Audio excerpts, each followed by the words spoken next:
মেহরিমা স্থির দৃষ্টিতে তাকিয়ে থাকে। হৃদিত নিচেকে সামলায়। মেহরিমার ডান হাত দু হাতের মুঠোয় নিয়ে টপাটপ চুমু বসিয়ে দেয়। মেহরিমাকে হারানোর ভয় চারিদিকে থেকে জেগে ধরে। ভেতরে ভেতরে দিশেহারা হয়ে পড়ে। আপনার সেজো বাবা আয়মান চৌধুরী কিভাবে মারা গেছিল? খুন করা হয়েছে ওনাকে। হৃদিতের কথায় মেহরিমার ঠোঁট দুটো নিচে থেকে দুদিকে সরে যায়। নিচের হতভম্ব ভাব কাটাতে কয়েক মিনিট সময় লাগে মেহরিমার। কে করেছে খুন? আপনাদের মতো শক্তিশালী মানুষেরা তাকে শাস্তি না দিয়ে যুগ যুগ ধরে ঘটনা লুকিয়ে রেখেছেন কেন? সময় হলে জানতে পারবি। তাড়াহুড়ো করে জানাতে স্বস্তি পাবি না। সময় নিয়ে সবটা জানলে তবে স্বস্তি পাবি। মনের আগুন নিভাতে পারবি। তুই যেটা জানতে চাচ্ছিস সেটা তো ঘটনার মধ্যস্থান, আর খুন সেটা তোর খুব কাছের একজন করেছে। আয়মান চৌধুরী ওনার প্রাপ্য শাস্তি পেয়েছেন। মেহরিমার চোখ দুটো অক্ষিকোটর থেকে বেরিয়ে আসার উপক্রম। ওদের কথার মাঝে অম্বর চিরে ধরণীর বুকে ছমছমিয়ে বৃষ্টি নামে। ততক্ষণে দুজনে উঠে দাঁড়িয়েছে। সেকেন্ডের ব্যবধানে দুজনে কাক ভেজা হয়ে যায়। মেহরিমা গায়ে থাকা শুভ্র রঙা কামিজ বাঁকানো তনুর সাথে লেপ্টে গেছে। মুখে বৃষ্টির ক্ষুদ্র ক্ষুদ্র কণা লেগে আছে। বিদ্যুতের ঝলকলানি আলোয় চারিপাশ আলোকিত হয়ে ওঠে। সে আলোয় মেহরিমাকে দেখতে বড্ড আবেদনময়ী লাগে। মুখে লেগে থাকা বৃষ্টির বিন্দু বিন্দু কণাগুলো ঝলমল করছে। মায়ের দেওয়া ছোট্ট নাকফুলটা মুক্ত দানার মতো চকচক করে উঠছে। সৌন্দর্য আরো কয়েক গুণ বেড়ে গেছে। বৃষ্টির কণাগুলোর উপর হৃদিতের খুব হিংসা হয়। কেমন নির্লজ্জের মতো অ্যানাবেলাকে ছুঁয়ে দিচ্ছে প্রতিক্ষণ। ক্ষমতা থাকলে এক্ষুনি বৃষ্টির কণাগুলোকে কেটে কুচি কুচি করত। হৃদিত কয়েক কদম এগিয়ে এসে মেহরিমার গা ঘেঁষে সামনাসামনি দাঁড়ায়। মেহরিমা কিছু বলতে নিলে ওর কামিজ গলিয়ে আলতো হাতে নরম কোমর খামচে ধরে নিজের সাথে মিশিয়ে নেয় হৃদিত। মেহরিমা চোখচোরা বন্ধ করে ফেলে। নিচের ভার ছেড়ে দেয় হৃদিতের উপর। হৃদিত মেহরিমার ঠোঁটে থাম্ব দিয়ে আলতো করে স্লাইড করতে করতে কানের কাছে মুখ নিয়ে ফিসফিসিয়ে বলে, আমার স্নিগ্ধ পবিত্র কাঠগোলাপ, মায়াবতী শুভ্র রঙা বেলি ফুলের মায়া ছেড়েছি সেদিন। স্নিগ্ধ পবিত্র কাঠগোলাপের আসক্তি আমায় নিঃস্ব করেছে যেদিন। মেহরিমাকে কিছু বলার সুযোগ না দিয়েই কোলে তুলে নেয়। মেহরিমা লজ্জায় হৃদিতের সুদৃঢ় বক্ষস্থলে মুখ লুকায়। সিঁড়ির দরজার নিকট এসে একটা মানব ছায়া দ্রুত কদমে সরে যায়। মুখে তার কুৎসিত হাসি। খেলার ছক উল্টিয়ে দেওয়ার হাতিয়ার পেয়ে গেছে কিনা। এবার জয় তার হবেই। সকাল সকাল চৌধুরী বাড়িতে উপস্থিত হয়েছে আয়াস। মূলত আয়রা চৌধুরীদের সাথে দেখা করতে এসেছে। থাকবে দিন দুই মতো। বাড়ির সামনে পুকুরের পাড়ে বানানো ব্রেঞ্চ গুলোতে বসে ছোটরা আড্ডা দিচ্ছে। হাসি ঠাট্টায় মেতে উঠেছে আড্ডার আসর। হঠাৎ সেখানে আরিফ চৌধুরী উপস্থিত হন। আয়াস শহরে হসপিটালে যেতে হবে। আমার বেস্ট ফ্রেন্ড লিয়াকত হাওলাদারের একমাত্র মেয়ের উপর অ্যাসিড অ্যাটাক হয়েছিল, জানো তো তুমি? ঐশী মায়ের অবস্থা শোচনীয়। আজ দুপুর দুটোয় ওদের ফ্লাইট লন্ডন নিয়ে যাবে ট্রিটমেন্টের জন্য। এখনই যাবে তুমি? হ্যাঁ। আচ্ছা বসো, আমি রেডি হয়ে আসছি। থানায় যেতে হবে একটু। শপিং কমপ্লেক্সের এসিড এটাকে নিয়ে এসআই এর সাথে কিছু আলোচনা করতে হবে। এত বড় একটা ক্রাইমের কোনো ক্লু পাওয়া যাবে না, এটা কোনো কথা হলো? আয়াস বাড়ির ভেতরে চলে যায়। আরিফ চৌধুরীর দৃষ্টি চেয়ে পড়ে মেহেরিমার ওপর। কোনো এক অদৃশ্য বেদনায় বুকটা ছিনছিন করে ওঠে। মেহরিমা সবটা নীরব হয়ে শোনে। আয়াস আরিফ চৌধুরীর কথোপকথন শুনে সেদিন শপিং কমপ্লেক্সে দেখা হওয়া মেয়েটার কথা মনে পড়ে যায়। ওই মেয়েটাও তো বলেছিল উনি বাবার বেস্ট ফ্রেন্ডের মেয়ে। তবে কি ওই মেয়েটাই ঐশী? মেহরিমা 2 দিন আগে হৃদিতের থেকে জেনেছে ওই শপিং কমপ্লেক্সটার হৃদিতদের। মেহুমা, সেই দিন শপিং কমপ্লেক্সে তোমার সাথে কারো কোনো ঝামেলা হয়েছিল কি? মেহরিমা সময় নিয়ে আস্তে ধীরে সেদিন ওদের সাথে ঘটে যাওয়া সবটা খুলে বলে। মূলত ও যতটুকু জানে ততটুকুই বলে। সন্দেহের মতো কেউ কিছুই খুঁজে পায় না। সবটা শুনে আরিফ চৌধুরীর মুখটা ফ্যাকাশে হয়ে যায়, যেটা মেহেরিমার চোখ এড়ায় না। আয়াসও ততক্ষণে হাজির হয়েছে। অতঃপর বাবা ছেলে মিলে নিজেদের গন্তব্যের উদ্দেশ্যে বেরিয়ে পড়ে। ওদের সামনে পেছনে গার্ড সহ পুলিশের আরো দুটো গাড়ি বের হয় চৌধুরী বাড়ির দিকে। আড্ডাটাও ভেঙে যায়, যে যার মতো নিজেদের ঘরের দিকে হাঁটা ধরে। নিচের রুমের জানালার পাশে দাঁড়িয়ে থাকা সবটা লক্ষ্য করে হৃদিত, ঠোঁটে বাঁকা হাসি। পকেট থেকে ফোন বের করে কল লাগায় আনসেভ এক নম্বরে। অ্যানাবেলার চোখে ভালো হওয়ার জন্য অ্যানাবেলাকে সারা জীবন নিচে করে রাখার জন্য সব করতে প্রস্তুত হৃদিত। কিন্তু আমরা চাইলে কি আর সব হয়? কে জানে হৃদিতের পরিকল্পনা কতটুকু সফল হবে। মেহরিমা সদর দরজায় পা রাখতে ওর পিঠে কিছু একটা এসে পড়ে। ও পিছু ফিরে চায়। নিচে তাকাতে একটা কাগজের খণ্ডাংশ দেখতে পায়। কাগজটা উঠিয়ে নেয় মেহরিমা। আশেপাশে তাকিয়ে কাউকেই দেখতে পায় না। ওটা খুলতেই চক্ষুগোচর হয় ছোট ছোট অক্ষরে লেখা ক্ষুদ্র বার্তা। তবে সে বিশ্বাস করা ভালো, তবে অন্ধবিশ্বাস না। দেখো শেষ পর্যন্ত যেন তোমাকে তবে সে বিশ্বাস করা ভালো, তবে অন্ধবিশ্বাস না। দেখো শেষ পর্যন্ত যেন লেখাটুকু পড়ে মেহরিমা স্থির হয়ে দাঁড়িয়ে থাকে। কথাগুলোর মর্মার্থ বুঝতে মস্তিষ্ক কিলবিল করে ওঠে। মেহরিমা উদাসীন হয়ে বেলকুনির দোলনায় বসে আছে। নিচের জীবন হিসাব মিলাতে বড়ই ব্যস্ত হয়ে পড়েছে। কয়েকদিনের ব্যবধানে জীবনটা এত জটিল হয়ে পড়বে মেহরিমা কি তা কস্মিন কালেও ভেবেছিল? মেহরিমা আকাশ কুসুম ভাবনার মাঝেই ওখানে হৃদিত উপস্থিত হয়। এখানে একা বসে কি করছিস? মেহরিমা ধ্যানচ্যুত হয়, রয়ে সয়ে জবাব দেয়, কিছু না। মন খারাপ? হুম। তাহলে আপনি কখনো আমার বিশ্বাস ভেঙে দেবেন না তো? এমনটা মনে হওয়ার কারণ? জানি না, তবে অজানা এক ভয় আমাকে চারিদিক থেকে ঝেঁকে ধরেছে। একটা সম্পর্কে রাগ, অভিমান, জেদ, ভালোবাসা, কষ্ট সবটা থাকে লিটিল কিটি। যেই সম্পর্কে এইসব কোনো কিছু নেই, শুধু ভালোবাসা আছে, ওগুলো লোক দেখানো সম্পর্ক। আর একটা সম্পর্কের ভিত্তি হচ্ছে একে অপরের প্রতি বিশ্বাস।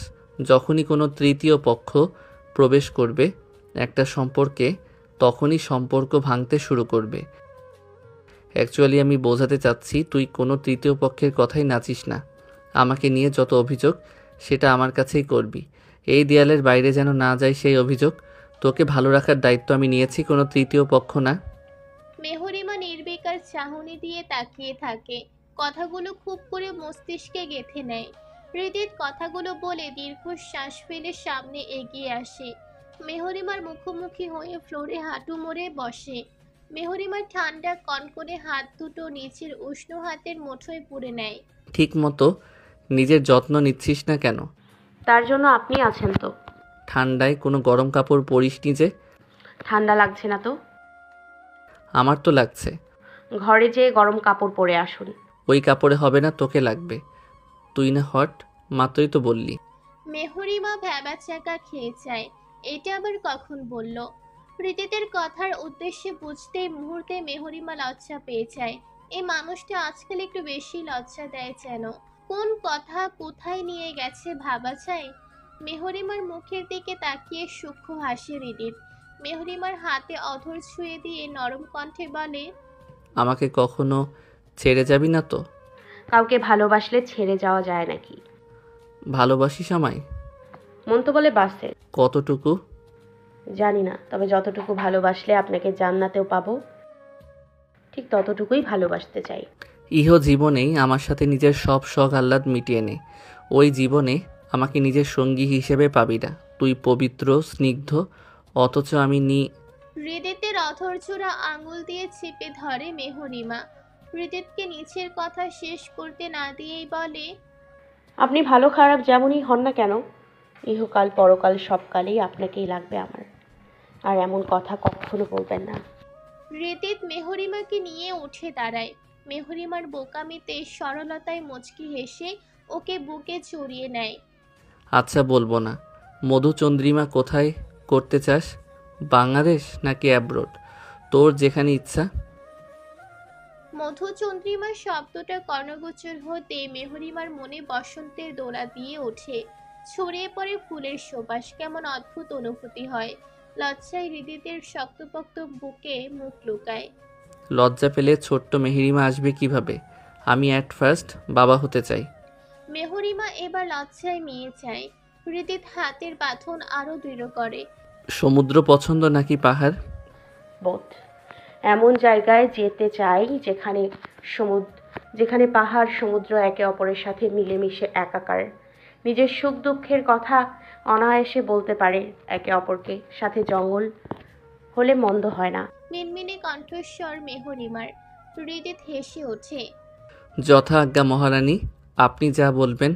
1 উইক টাইম লাগবে সব অ্যারেঞ্জ করতে। কোথায় যাব আমরা? It's surprise. মেহরিমার মনটা হঠাৎই খুশিতে ভরে ওঠে। হয়তোবা খুব কাছে থেকে প্রকৃতিকে ছুঁয়ে দেখতে পারবে বলেই এই খুশি। নিচের বুকের মাঝে লিটিল কিটির খুশির অনুভব করতেই পেরেই হৃদিতের মুখের হাসি প্রসারিত হয়। এই ছোট্ট অ্যানাবেলা অল্পতেই কত খুশি হয়ে যায়। হৃদিত মুখটা নামিয়ে কানের কাছে নিয়ে ফিসফিস করে বলে, ওখানে শুধু তুই আর আমি থাকবো, আমাদের ডিস্টার্ব করার মতো কেউ থাকবে না। আমাকে একদম নিজের করে পাবি, এই জন্যই কি তোর এত খুশি? হৃদিতের কথায় মেহরিমা লজ্জা পেয়ে হৃদিতকে এক ধাক্কা দিয়ে নিচের থেকে সরিয়ে ওখান থেকে দৌড়ে রুমে চলে আসে। মুহূর্তেই হৃদিতের মুখমণ্ডল পরিবর্তন হয়ে যায়, মুখটা হিংস্র হয়ে ওঠে। উত্তর না দিয়ে ধাক্কা দেওয়াটা নিচে এগোতে লাগে। তবে কি মেহরিমা আর হৃদিতের ভালোবাসা ভালো লাগে না? হৃদিত এই কয়েকদিনে পুরনো হয়ে গেল। বড় বড় পা ফেলে রুমে উপস্থিত হয় হৃদিত। মেহরিমা ততক্ষণে ওয়াশরুমে ঢুকে পড়েছে। মেহরিমাকে আঘাত করার মতো বোকামি হৃদিত কখনোই করবে না। অত্যাধিক ভালোবাসে কি না, রাগগুলো চেয়ে পড়ে ঘরের নিরপরাধ জিনিসগুলোর উপর। একে একে সব ভাঙতে শুরু করে। হঠাৎ জিনিসপত্র ভাঙচুরের শব্দ কানে আসতেই মেহরিমা দ্রুত ওয়াশরুম থেকে বের হয়।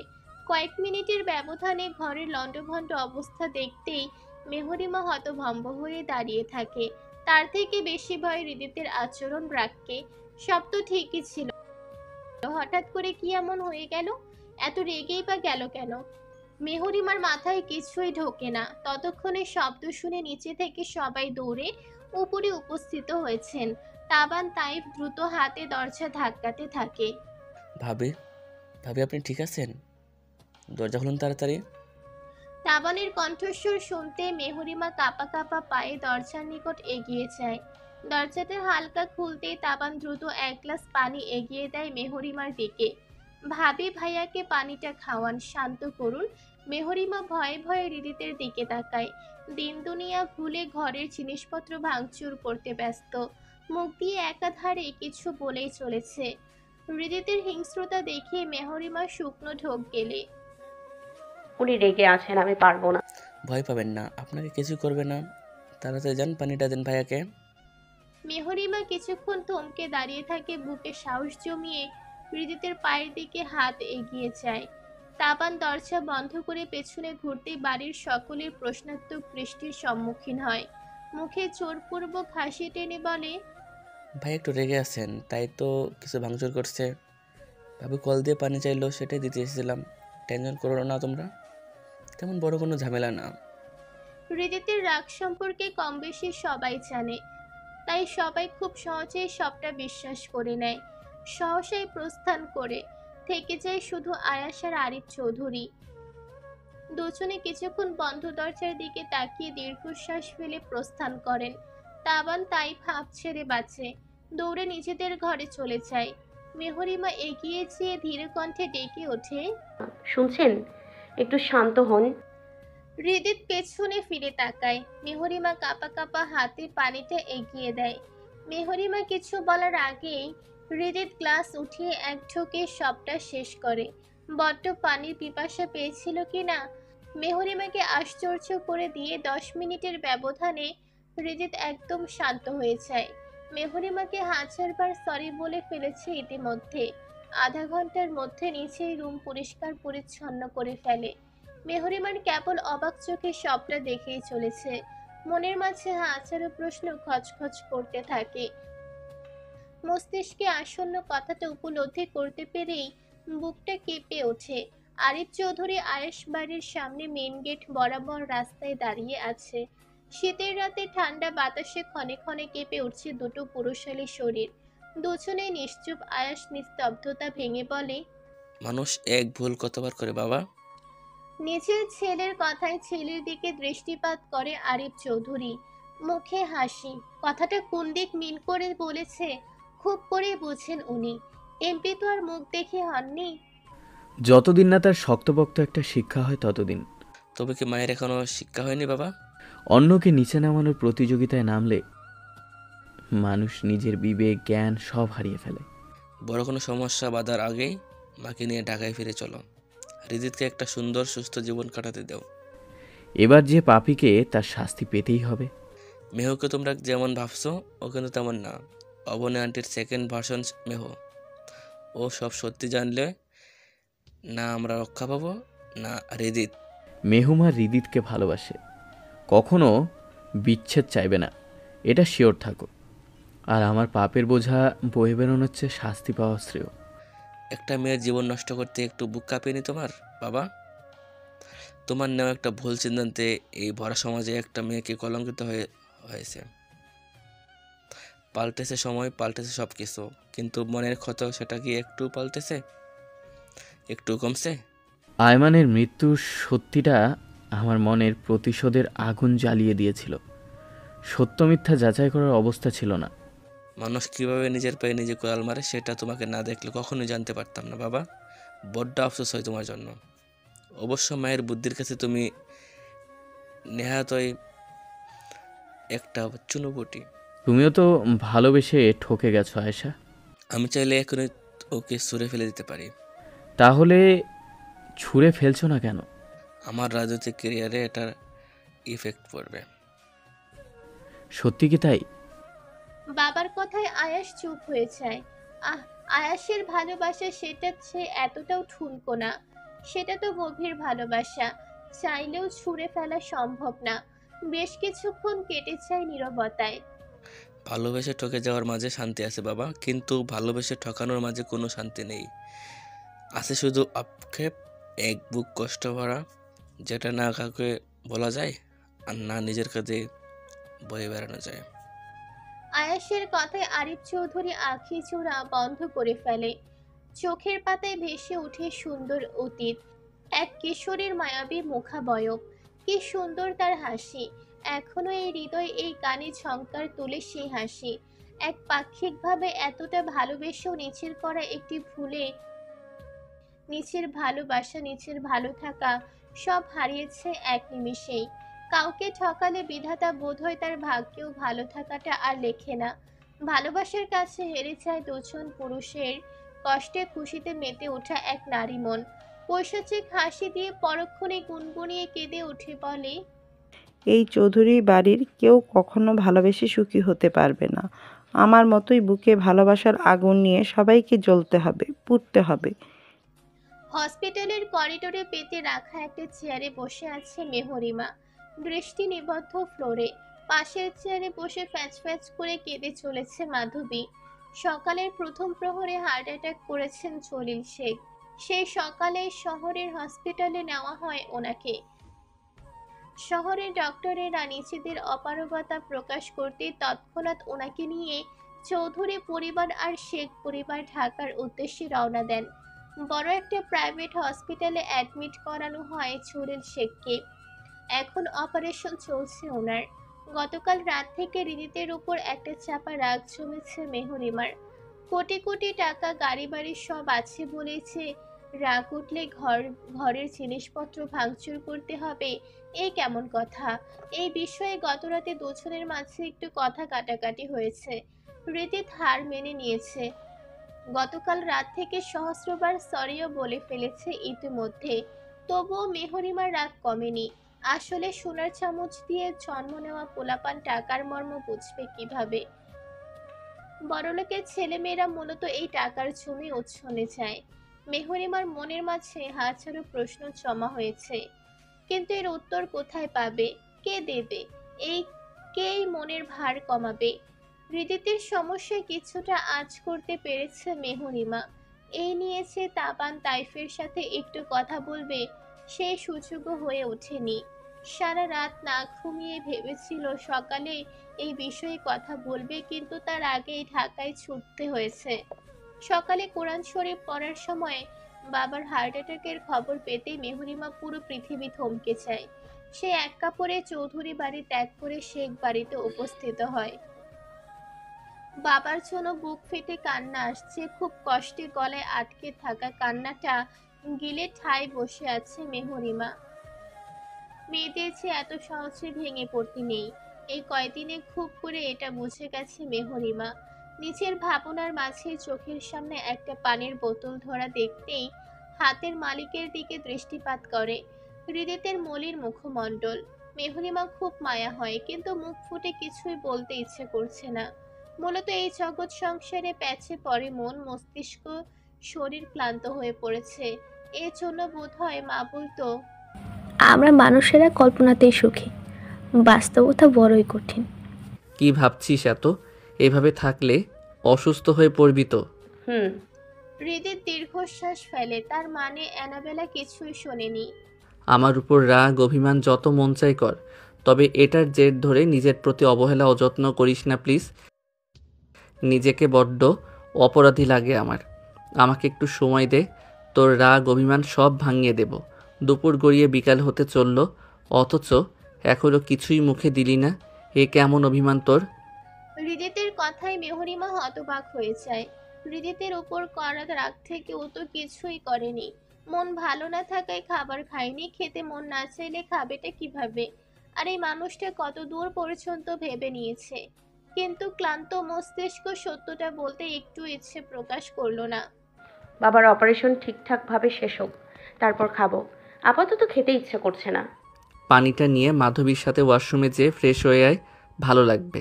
আমি খাবার নিয়ে আসছি।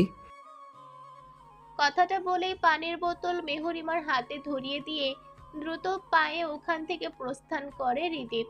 মেহরিমা হৃদিতের এক রোখামিতে না চাইতেও মুচকি হাসে। ভালোবাসা বোধহয় এই ছোট ছোট কেয়ারগুলোর মধ্যে লুকায়িত থাকে। এই দিকে দিয়ে নিঃসন্দেহে মেহরিমা অনেক ভাগ্যবতী। মেহরিমা ঘাড় ঘুরিয়ে মাধবের দিকে তাকায়। সে সকাল থেকে কেটে কোটে চোখ মুখ ফুলিয়ে ফেলেছে মেয়েটা। এভাবে আর কত কাঁদবে? কান্না করলেই কি সব কিছু ঠিক হয়ে যাবে? আমার খুব কষ্ট হচ্ছে মেহু, বাবা ঠিক হয়ে যাবে তো? কান্না না করে আল্লাহর কাছে দোয়া করো। দোয়া ইউনুস পড়তে থাকো। আল্লাহ যেন এই বিপদ থেকে শীঘ্রই আমাদেরকে মুক্তি দেন, বাবাকে সুস্থ করে দেন। মাধবী কাঁদতে কাঁদতে মেহরিমাকে জড়িয়ে ধরে। আর কাঁদে না মাধবু। ওয়াশরুমে চলো, হিজাব খুলে চোখে মুখে ভালো করে পানি দেবে। আমিও হিজাব ঠিক করব। তখন তাড়াহুড়োতে হিজাবটাও ঠিকভাবে মারতে পারিনি। ওরা দু বোন ওয়াশরুমে চলে যায়। সেদিকে তাকিয়ে অবনী শেখ মলিন বিষণ্ণ মুখেই হাসেন। ছোট্ট মেহরিমাটা এত তাড়াতাড়ি এভাবে বড় হয়ে যাবে, উনি কি তা কখনো ভেবেছিলেন? যেখানে মাধবীর শক্ত থাকার কথা, সেখানে মেহরিমা শক্ত হয়ে বড় বোনকে আগলে রাখছে।